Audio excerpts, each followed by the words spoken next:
Hey there, you thirsty folks. Welcome to Gourmet Assembly, the channel where we dive deep into the backstories of your favorite foods and drinks and see how they're made.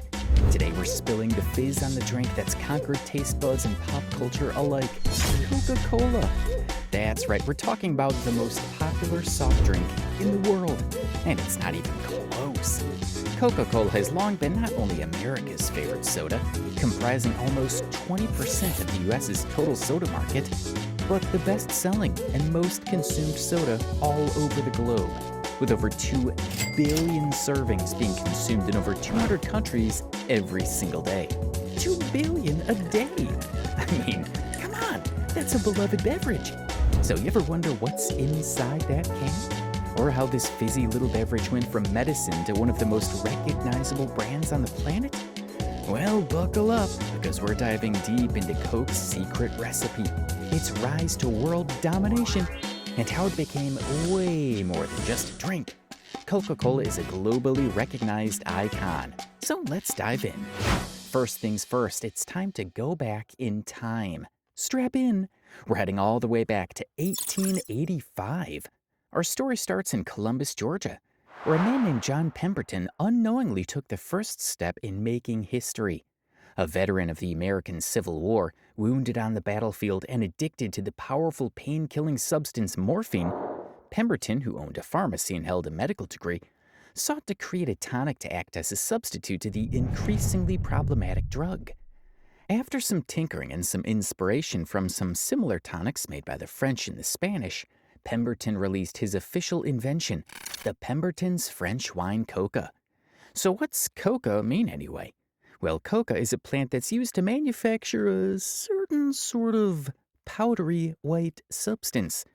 That's right, the very first iteration of our favorite drink was actually an alcoholic beverage containing wine, coca leaves, and African cola nuts, which gave the drink its caffeine content. So, yeah, the OG Coke had a little bit of a kick to it, thanks to its special ingredients. But hey, the stuff was a hit. I wonder why. Anyway, in 1886, when prohibition laws were passed in certain counties in Georgia, Pemberton released a non-alcoholic version which he called simply Coca-Cola. Now, this stuff took out the alcohol, but it still contained the coca leaves, so this recipe was still a bit stronger than the one we know today. That being said, the drink itself became massively popular, being sold in drugstores and ultimately being manufactured by several different companies who all had access to the recipe. Now, this led to some complicated, intense legal back and forth that we won't get into here, but long story short, the recipe for Coca-Cola and the name Coca-Cola itself was heavily fought over by several people, including Pemberton, Pemberton's son Charlie, and a Georgia businessman named Asa Candler. After Pemberton's sudden death in 1888, the official recipe ultimately found itself in the hands of Candler, who bought it and started the Coca-Cola Company in 1892. Candler's aggressive marketing, as well as the introduction of bottling, made Coca-Cola become mega popular almost instantly.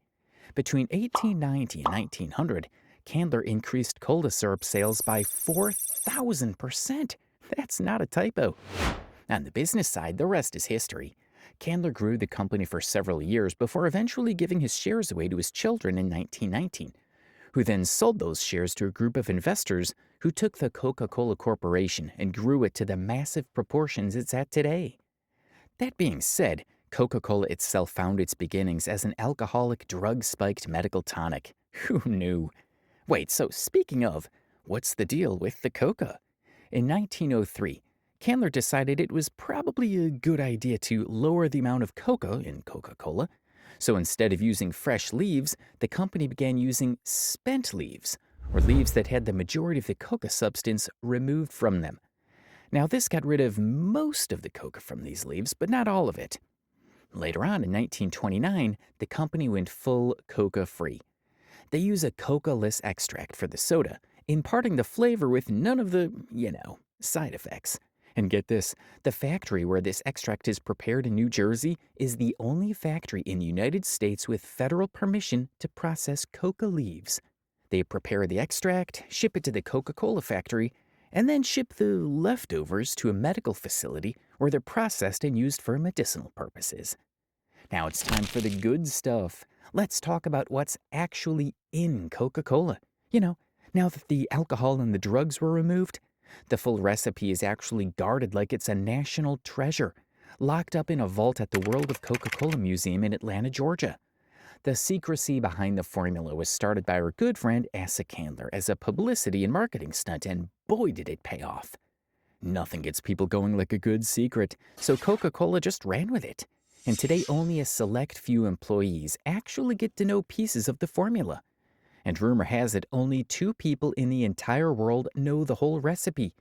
Imagine being only one of 2 people on the entire planet who knows how to make the most popular soft drink in the entire world.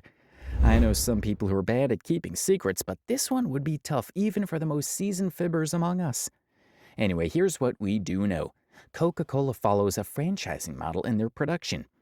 That means that in order to keep this recipe a secret, Coca-Cola itself doesn't actually bottle the soda. The Coca-Cola company in Atlanta simply manufactures the concentrated cola syrup, which is then sold to different bottlers around the globe who hold franchises in Coca-Cola, who take this syrup, add water, carbonate the mixture, and then sell and ship it as Coca-Cola. This keeps the secret recipe from spreading outside of the original factory. With how much Coke is being produced on a daily basis, you can't have hundreds of factories around the world having access to your secret formula, now can you? Ultimately, there are some ingredients we do know. Coca-Cola contains caffeine, carbonated water, caramel coloring, phosphoric acid, and natural flavors. It's in these natural flavors that the real mystery begins. While the Coca-Cola headquarters manufactures the syrup, remember that not just anyone can know the ingredients. What Coca-Cola does is send factory managers ingredients in the form of numbered merchandise packages. The packages are labeled Merchandise 1, Merchandise 2, and so on, all the way through Merchandise 9. The factory managers are told the proportions and the mixing techniques required for each mystery ingredient, but they aren't told what's actually inside. The most mysterious of the bunch, Merchandise 7X. What's the X stand for? No one knows. It's thought to be a blend of essential oils like lemon, lime, orange, and lavender, but nothing has ever been confirmed. Who would have thought that a simple soda would be such a closely guarded secret? We'll likely never know what actually goes into a bottle of Coca-Cola, and maybe it's better that way. That delicious, refreshing, zingy soda pop is perfect whether we make it at home or not. Now that we know, or know that we'll never know what's actually in Coca-Cola, let's break down how it's actually made.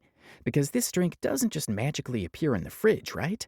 The journey starts with some super basic ingredients, as well as some top secret ones, that are then transformed into the Coca-Cola you know and love. Let's get into it. It all kicks off with the most essential ingredient, water. Coca-Cola is about 90% water by volume, so water is far and away the most important ingredient. And we're not just talking about any water. Coca-Cola factories have state-of-the-art purification systems. They treat and filter their water multiple times over several hours to make sure it's free of any impurities and is the freshest, best-tasting, cleanest water imaginable. Hey, if it's 90% of the drink, it's gotta be perfect. Next up, that signature sweetness. Depending on where you are in the world, Coca-Cola uses a couple different sweeteners: sugar, high fructose corn syrup, or aspartame, if we're talking about the diet stuff. In the US, Coca-Cola uses mostly corn syrup, but in countries like Mexico and parts of Europe, they stick to good old cane sugar, giving the Coke there a slightly different taste. And you best believe that diehard fans can tell the difference.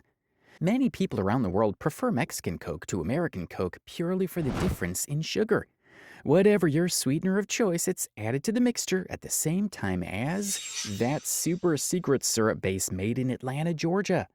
Remember, the Coca-Cola HQ is the only place in the world that produces the concentrated syrup, containing those 9 mystery ingredients. This is where the caffeine, the caramel coloring, the phosphoric acid, and the mysterious Merchandise 7X come into play, among other top-secret add-ins. The super secret syrup is put into huge tanks with the purified water and sweeteners, in exactly the right proportions to make Coke unmistakably Coke. And this is where different flavors are added too. Cherry, vanilla, even coffee. Coca-Cola has been experimenting with different flavors for years, so no matter your taste, you're sure to find one you love. Once all the ingredients are mixed and blended to perfection, it's time for the fizz. The mixture makes its way into what's known as the carbonation chamber. And under precisely controlled pressure and temperature, carbon dioxide is injected into the mixture, giving Coca-Cola its signature bubbles. And this isn't just a sprinkle of fizz. They crank up the carbonation so that when you crack open a bottle, you get that satisfying crackly sound. It's like someone is telling you a secret, and the secret is that you're about to drink something delicious. That sound is pure happiness, bottled. The perfect mixture, now carbonated, is ready to be bottled. The soda is sent to high-tech filling machines that can crank out up to 1,200 bottles or 2,200 cans per minute. These machines precisely measure the right amount of Coke into each bottle or can, making sure no drop is wasted. And get this, they've even got different machines for different types of containers. Plastic bottles, glass bottles, and aluminum cans, because of their differing materials and sizes, all go through their own special filling process. Once filled, they're immediately capped or sealed to lock in that fizzy goodness. And here's a fun fact. Coca-Cola uses over 200 different types of bottles and cans worldwide, customized to suit local tastes and packaging preferences. And that iconic glass bottle we love, that's been the same model since the 1950s. If it ain't broke, don't fix it. So no matter your mood, you have a choice of how to enjoy your Coke. There are even meme tier lists of the best way to enjoy an ice-cold cola. What's your favorite? Now, before the bottles leave the factory, every single batch goes through rigorous testing. That's right, they have taste testers who make sure each batch of Coke meets the brand's high standards. They check the flavor balance, the carbonation level, and even the color to ensure it's just right. Now, while it may seem like they're just getting paid to crack open a bottle and take a sip, the actual process is much more scientific. Small samples are fed into machines that will check all the necessary factors to ensure the cola has been properly made and is free of any off flavors, contaminants, or other nasty bits. Those machines will also measure the carbonation level to make sure no one ever cracks open a flat Coca-Cola. Now, is the taste test still a crucial part of the process? Of course it is! And yet again here on Gourmet Assembly, we add to our ever-growing list of dream jobs with Coca-Cola quality control. Sign us up! Once the bottles are sealed, it's time for distribution. Coca-Cola has one of the most sophisticated, wide-reaching distribution systems in the world. We're talking factories and bottling plants in over 900 locations across the globe. From there, Coke is shipped to grocery stores, restaurants, vending machines, gas stations, you name it. This all happens in just about every corner of the planet. Remember, they produce over 2 billion servings of Coca-Cola products every single day. Which means, somewhere right now, someone's cracking open an ice-cold Coke. Don't you wish it was you? Now, Coke isn't just a drink, it's a global superstar. With Coca-Cola available in more than 200 countries, you can pretty much find a bottle anywhere, from New York to Tokyo, from a 5-star hotel to a roadside stall. It's like the one thing the entire world can agree on. It's not like you have to search store after store in order to get your hands on a bottle. You know something's big when it's easier to find than the Wi-Fi network. No matter where you find yourself, Coca-Cola will always be there for you. Now, Coca-Cola's marketing? Absolutely genius. Who else could take a simple drink and turn it into the face of Christmas? And an ice-cold drink at that. It's one thing to advertise warm, comforting sippers like hot cocoa or coffee during the snowy winter months. But Coca-Cola somehow managed to outdo everyone and make a cold soda become the drink of the holiday. All thanks to an ad campaign that changed the way we think about our favorite bearded gift giver. Yeah, that red-suited jolly Santa Claus. Coke played a big part in shaping how we imagine him today. In 1931, there were many depictions of Santa Claus. Some portrayed the jolly man as being tall and thin, and some even showed himself as an elf. But then came Coca-Cola, who commissioned illustrator Haddon Sundblom to paint Santa for their Christmas advertisements. The image of Santa we know and love is largely due to this ad and its popularity. And don't even get me started on the polar bears. Those guys have been melting hearts for decades. Oh, and remember the Share a Coke campaign where you could find bottles with your name on them? People legit went on hunts to find their names. Coca-Cola turned a drink into a personalized treasure hunt. Clever, right? Coca-Cola has always been a scene stealer in pop culture, appearing almost everywhere you turn from day one. Whether it's a cameo in a blockbuster movie, plastered across sports arenas, or front and center in your favorite music festival, Coke is everywhere.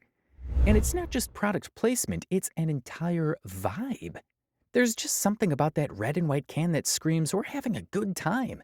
It's like Coca-Cola's on the guest list for every big event. If you're where the party is, chances are Coca-Cola is there with you. But here's where Coca-Cola really shines. For a lot of people, it's not just a drink. It's a symbol of community, happiness, and good times with family and friends. Coke has been bringing people together for over a century. From backyard barbecues on 3-day summer weekends to epic celebrations like weddings and birthday parties. You crack open a Coke and suddenly you're all sharing a moment. Whether it's a family dinner or a sports final, Coke has this way of turning ordinary moments into something special. I mean, that's some serious soft drink magic right there. Okay, it's time for real talk. Coca-Cola, like all of us, isn't perfect. They've taken a lot of heat over the years for their environmental footprint. When you create the best-selling drink on the globe, you tend to use a lot of material. And in 2019, they were called the biggest plastic polluters in the world. That's not a great look, but they're working on it. From launching specialty eco-friendly bottles like the plant bottle, made from 100% plant material, to committing to make 25% of its total packaging reusable by 2030, Coca-Cola is trying to do better. And in today's world, it's up to all of us to make any differences we can. Every step counts. In their sustainability report for 2023, Coca-Cola outlined various other goals for the company's sustainability efforts, such as reducing their use of water in their operations and replenishing the water they do use, making 100% of their products recyclable around the globe, and reducing their emissions by 25%. At the end of the day, Coca-Cola is a giant corporation making billions of servings of their drinks every single day. It's hard to do that without a little bit of extra waste. But knowing this, admitting it, and taking actions to improve are the first steps to a healthier planet. Coca-Cola is a global icon, a cultural powerhouse, and a drink that has somehow become a part of life's biggest moments. What started as a medicinal tonic has now become this stereotypical idea of soda. If someone came up to you and said, "Name a soda," we're willing to bet most of you would say Coca-Cola. Whether you're grabbing one on a road trip or toasting with friends at a party, enjoying regular, diet, caffeine-free or cherry, Coke is always right there, making everything just a little bit sweeter. There's a Coke for every person in every moment, and it's not going anywhere. Thanks for sticking with us on this bubbly journey through Coca-Cola's past and present. Don't forget to like, subscribe, and drop your favorite Coca-Cola flavor in the comments below. Catch you next time on Gourmet Assembly. And hey, maybe crack open a Coke while you're at it. See you soon.